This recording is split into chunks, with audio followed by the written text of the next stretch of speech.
one personally that I use.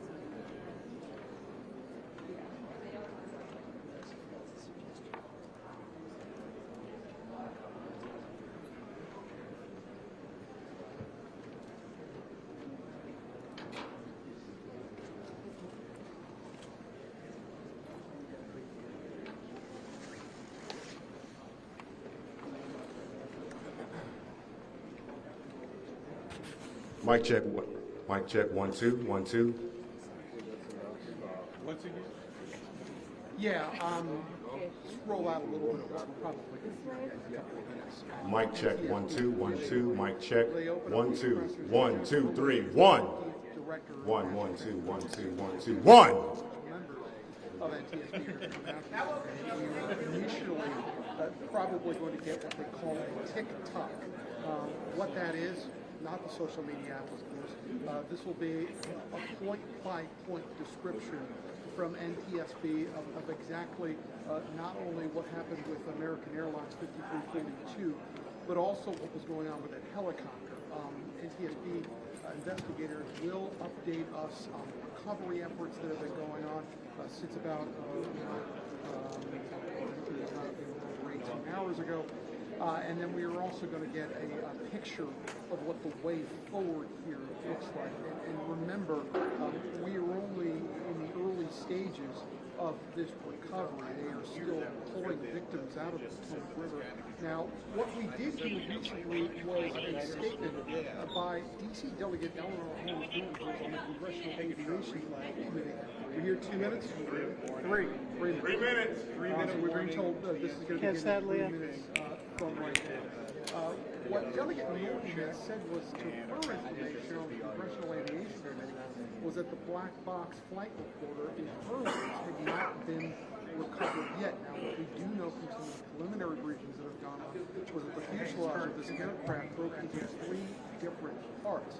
So this is one of the primary things that investigators try to do when they are responding to major aircraft disasters like this.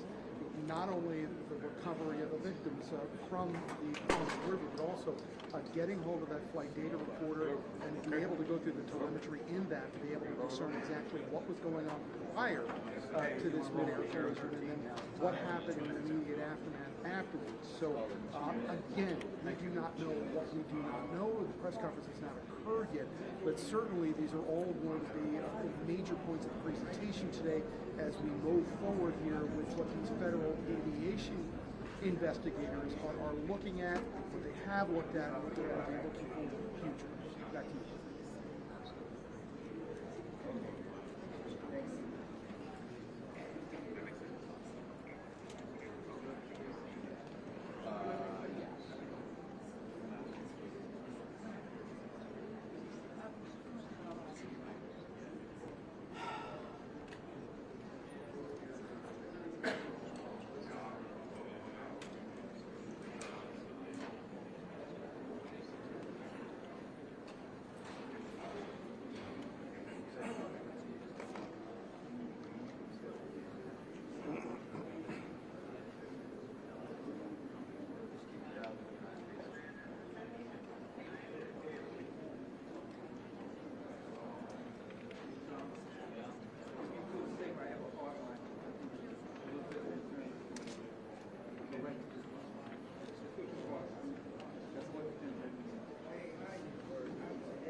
All aviation disasters are that's a given.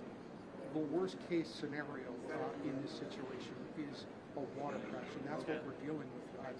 Years ago, I had gone to an FAA facility in Pomona, New Jersey, and worked with some of the FAA and NTSB investigators, and they have a laboratory there where they actually will go and train investigators on how to decipher exactly what happened in an airline disaster. You know, back when I had made that trip 20 years ago, the NTSB investigators had told me that is the hardest kind of air disaster to investigate, because not only are you dealing with, you know, the tremendous conditions of the water itself, but also the recovery operations of the victims are arduous. So this is a horrible disaster, it's a terrible disaster, but also in the eyes of emergency officials, this is the worst case scenario for their jobs on trying to decipher not only what happened here, but you know, how it happened as well. Hi, how are you? Thank you. Good. Happy school.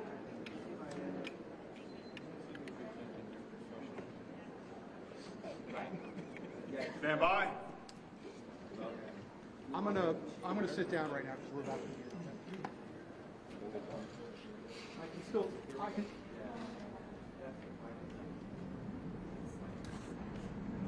You guys ready?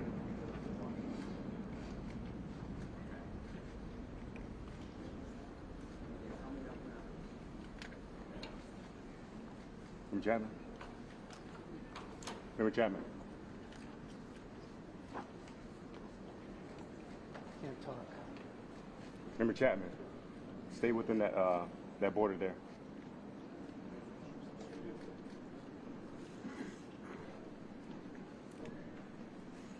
Thank you for joining us. My name is Jennifer Homendy, and I'm the chairwoman of the National Transportation Safety Board.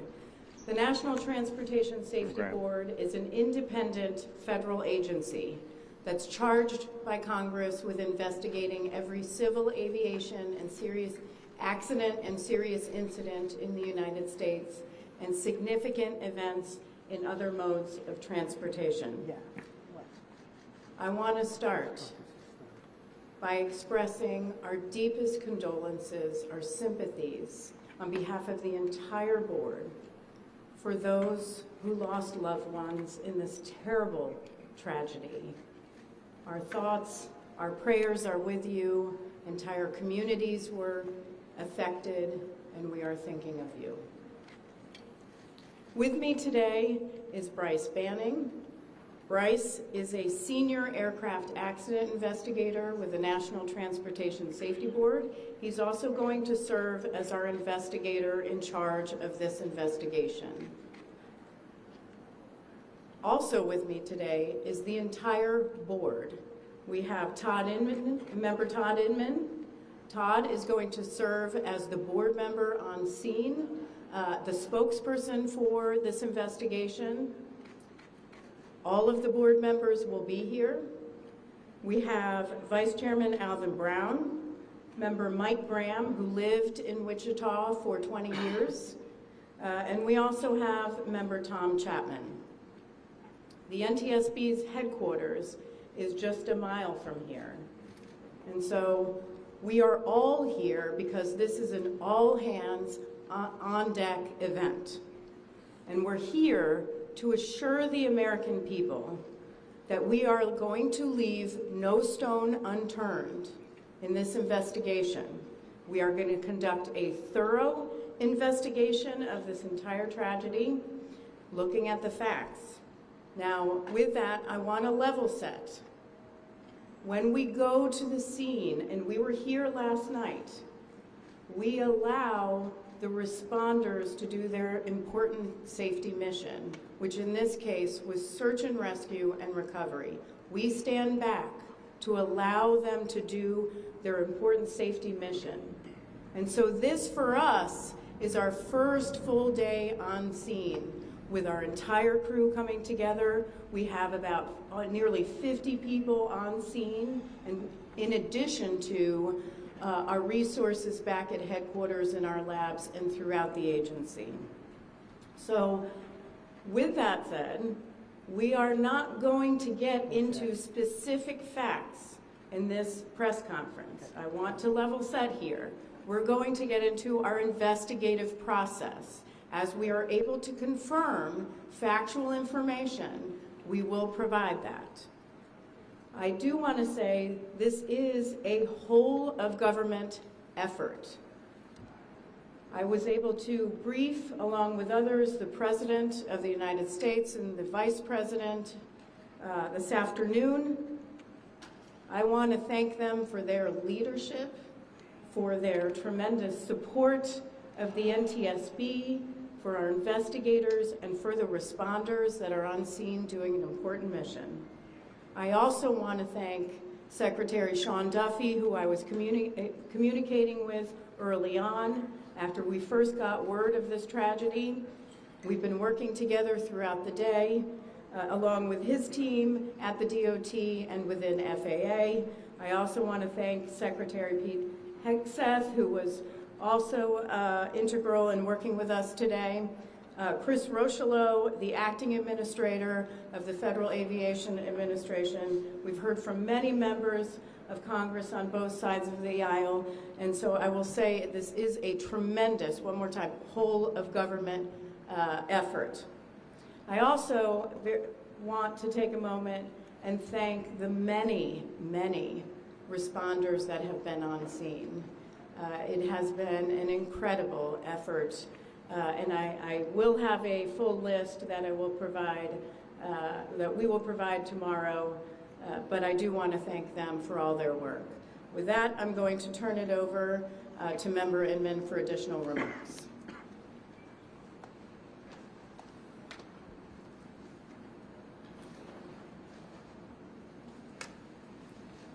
So today is our first full day on scene.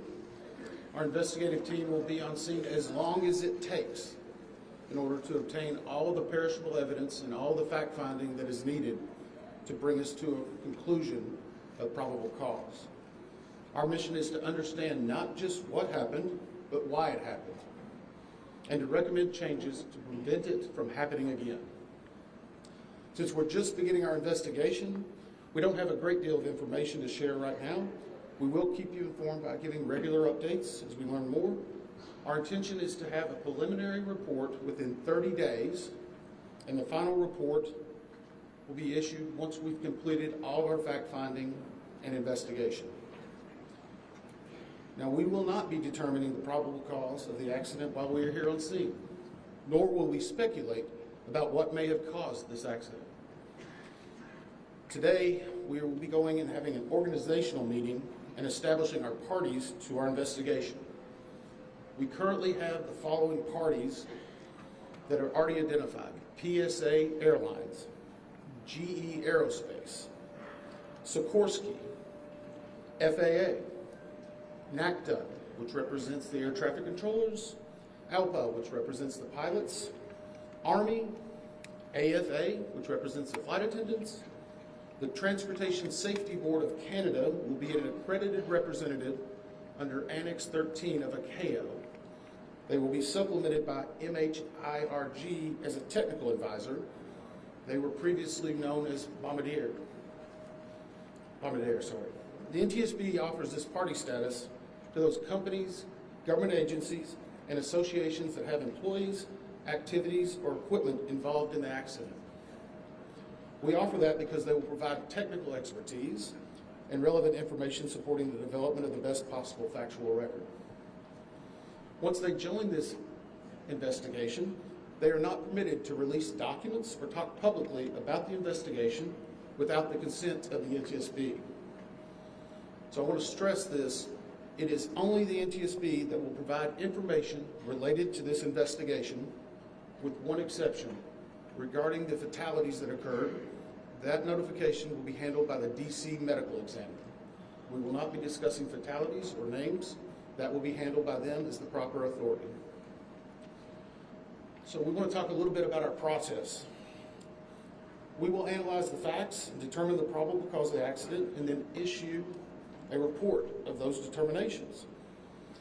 I also want to talk a little bit about some additional people that are here with us, and they're very important to us, and that is our family assistance group. Later today, we will be briefing the families. We normally try to do this before a media event, but in this case, they're still arriving. Our family assistance specialists are already working closely with local officials and others to help assist them in their efforts to support everyone that's affected by this accident. And let me just reiterate what the chair said. A loss of life in an aviation accident is very unusual in the United States, and our heartfelt sorrow goes out to everyone that's affected. It affects us, it affects everyone around us. There are a lot of people hurting today. We will help find out what happened. We will do it factually, and we will do it accurately. As part of this, we're going to be standing up some specific working groups. Those working groups will be operations. They will be looking at the history of the accident flight, the crew members' duties for as many days before the crash as appears relevant. We'll be forming a structures group, which will be the documentation of the airframe wreckage and the accident scene, including calculation of impact angles to help determine the plane's pre-impact course and altitude. We'll have a power plants group. They will do the examination of the engines and the engine accessories. We'll have a systems group. They will study the components of the plane's hydraulic, electrical, pneumatic, and associated systems, together with the instruments and elements of the flight control system.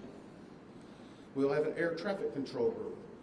They will do reconstruction and review of air traffic control systems provided to and including acquisition of pertinent flight track surveillance information, what you might typically think of as radar or ADS-B, along with controller pilot communications. We will also have a survival factors group. They will be doing the documentation of impact, forces and injuries, community emergency planning, and all crash and fire rescue efforts.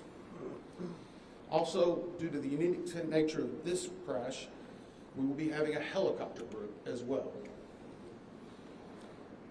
Lastly, we will have a human performance group, and this will not be its own group. It will actually be a part of the operations, air traffic control, and helicopter groups.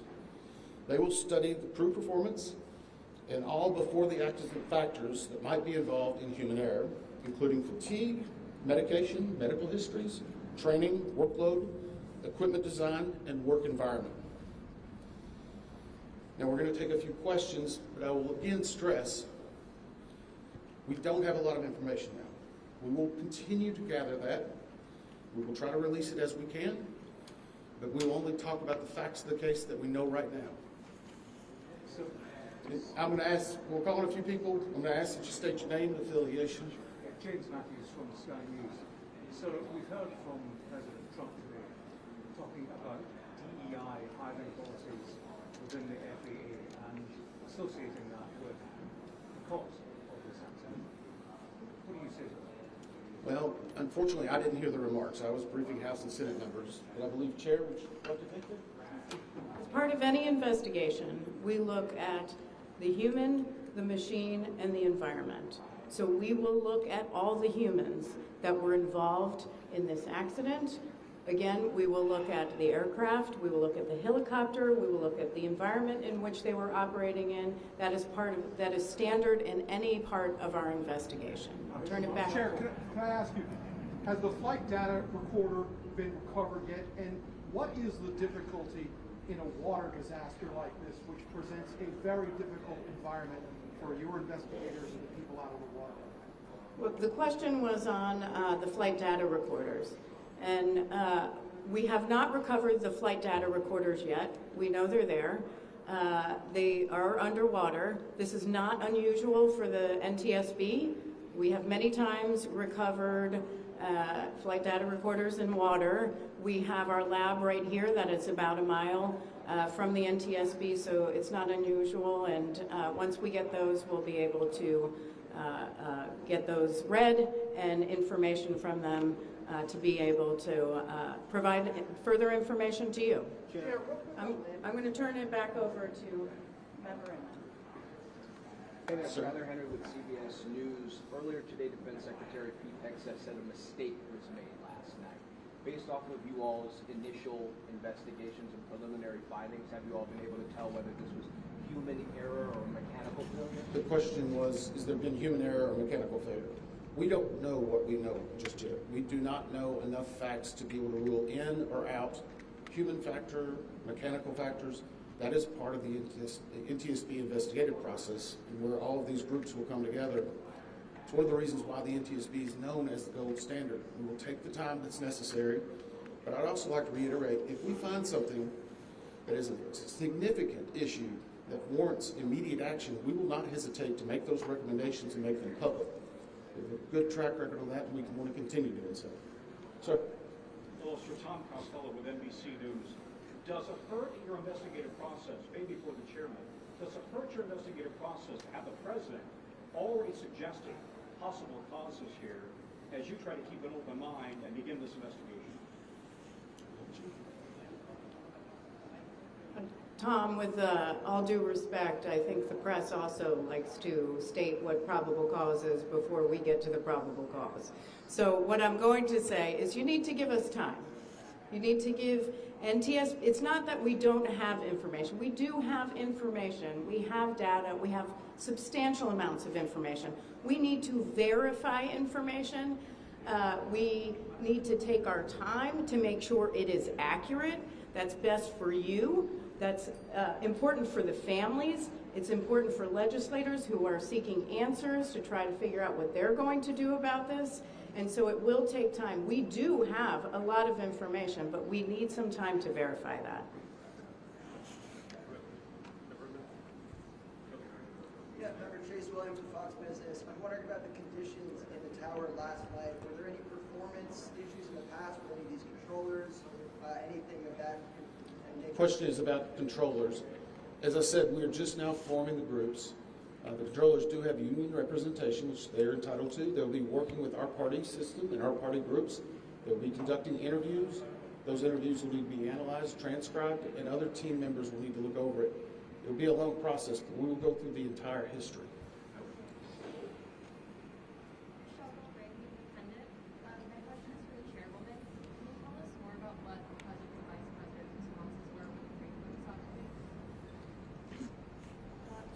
So the question was about my briefing for the president and the vice president. As is standard, we offer briefings on our process and what we know, and this was a briefing with the president and vice president and with Secretary Duffy and Secretary Hegseth and also the acting administrator of the FAA. There was discussion on what we know so far and our process, and that was about it. Madam Chairwoman, Stephanie Ramos with ABC News. Similar to Tom Costello's question, the President has stated what may have caused the crash, stating common sense. Does that affect your progress at all at this early stage? Yeah, so the NTSB, we conduct an important safety mission where we take a very careful approach. I'm sorry, the question was on speculating during investigations, which is we often hear about. What I will say is we look at facts on our investigation, and that will take some time. And at some point, we'll be able to provide that factual information, as Member Inman said, and provide that hopefully tomorrow. Member Inman? Hang on a second. Dave Shepardson from Reuters. Have you been able to retrieve the black boxes from the helicopter? Has the military decided whether they're going to read those to the NTSB? And what about the ATC tapes? Have you guys been to? So the question was about black boxes, which are referred to as black boxes, which are typically orange. We have not recovered any of the boxes involved yet. We feel comfortable and confident that we will be able to. Right now, recovery of life is probably most important in those that were involved. I mean, there are still ongoing recovery efforts involving the fatalities involved, along with some debris is coming out as well. We will make sure that that perishable evidence is maintained. We have a great process for that. We will probably have more than one black box, so to speak. It's our understanding that the Sikorsky helicopter is equipped with some form of recording devices, and those will be read either by the DoD or by us. We have a good starting relationship with them, and we've already made agreements in order to be able to do that. So I feel comfortable in what we're going to be doing. The other question was about air traffic control. We received a very large package of information from the FAA at about 3 a.m., I believe, this morning. That is still being reviewed and analyzed. I would say there's a lot more information that usually comes in that than what you may find online and people might speculate about. And that is part of that overall process where we take the time to get the information correct and to make sure all the parties are engaged and involved and can fact check that information. Sir, One. Dave Cohen from CNN. Can you tell me if the NTSB has reviewed this FAA internal report that has been cited by the New York Times indicating that the controller that was on duty at the time of the crash was doing a job that's usually done by 2 people? We have not reviewed any specific reports about the controllers at this time, at least from the leadership team. Our investigators are continuing to pull all that information. Their personnel records, their files, where they were at, whether they were fatigued, all that information will be part of that investigative process. But right now, we can't speculate on anything that may have been reported in the media until we get the opportunity to validate and understand how it impacts the investigation. We're going to take just a few more questions. Sir? Yes, Orange Khan, Beaver Magazine. What's the process and the logistics like of bringing the families in? Are they coming into the airport? And how are you going to sort of do the sensitivity of bringing them to the place where this tragedy happened? So the question is about the families.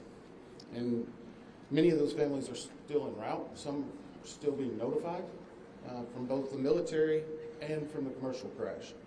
There is a family assistance facility that's being stood up by American and PSA Airlines in Bethesda, Maryland. They've already been working on that, standing it up. Our team from our disaster assistance team has also been coordinating with them.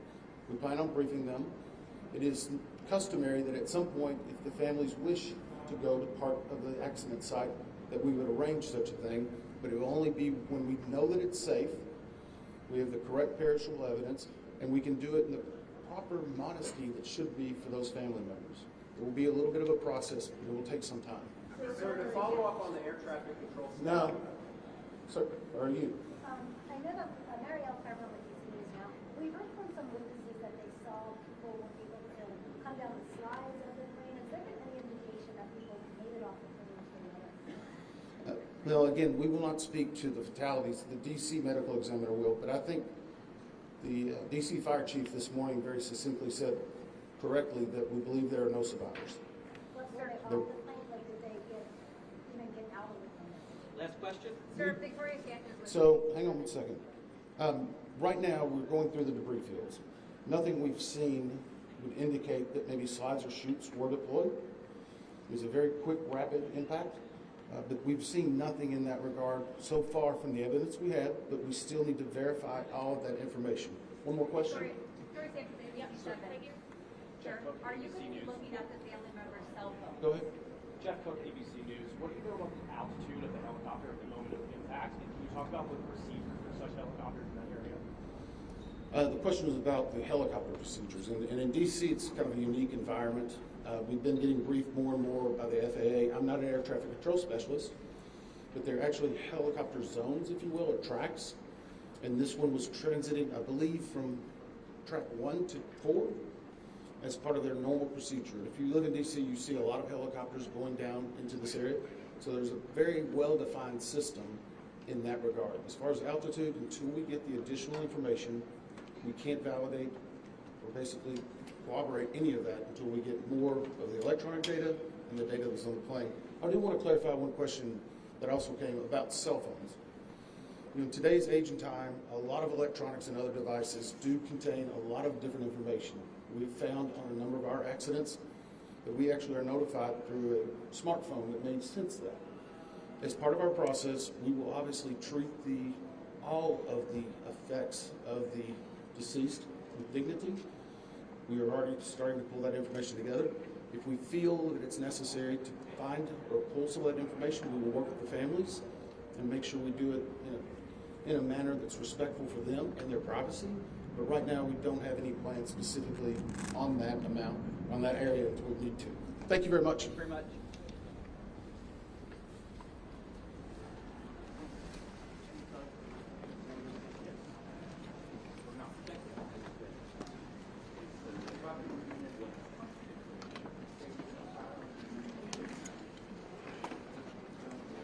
For further updates on media briefings and other developments, please follow on X or Twitter at NTSB_newsroom. That's where press briefings will be announced. If it's not announced on NTSB Newsroom, that means we are not having one. Oftentimes there are other press conferences during the day, but only NTSB press conferences will be announced on @NTSB_newsroom. As far as we know, this will be the location for the briefings tomorrow at least. Nothing today that we know of. If we do have